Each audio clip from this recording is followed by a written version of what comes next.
Наместо безгрижни училишни денови, закани, навреди, понижување и тепање од своите врсници, а дел од насилството било снимано со мобилен телефон, а видеата се ширеле меѓу учениците. Ваква тортура доживеало 12-годишно девојче од Штип. Врсничкото насилство се случило пред неколку месеци, а денеска нејзината адвокатка објаснува со какви мерки се соочиле малолетниците и нивните родители.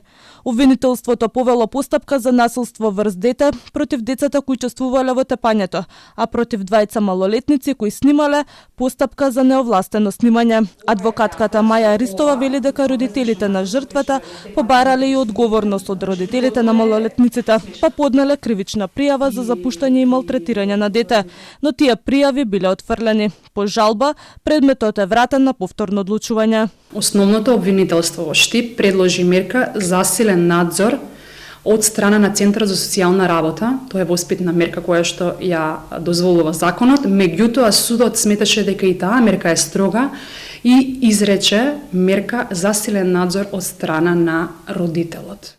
Но траумите на жртвата и денес се присутни, додава Ристова. Девојчето подолг период не посетувало настава, а одело на психолог за полесно да се справи со последиците.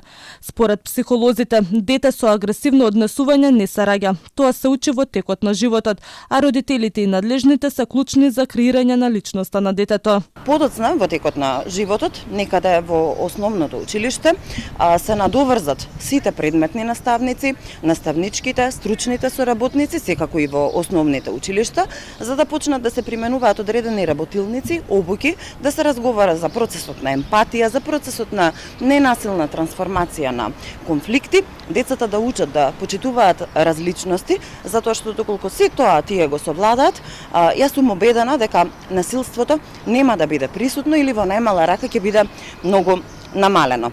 Пред речиси 2 недели во Ѓорче Петров тежок случај на врсничко насилство ја згрози јавноста. Адвокатката Ристова вели е пријатно изненадена дека за овој случај надлежните брзо реагирале, а следува и кривични пријави и за родителите што во нивниот случај во Штип не било така.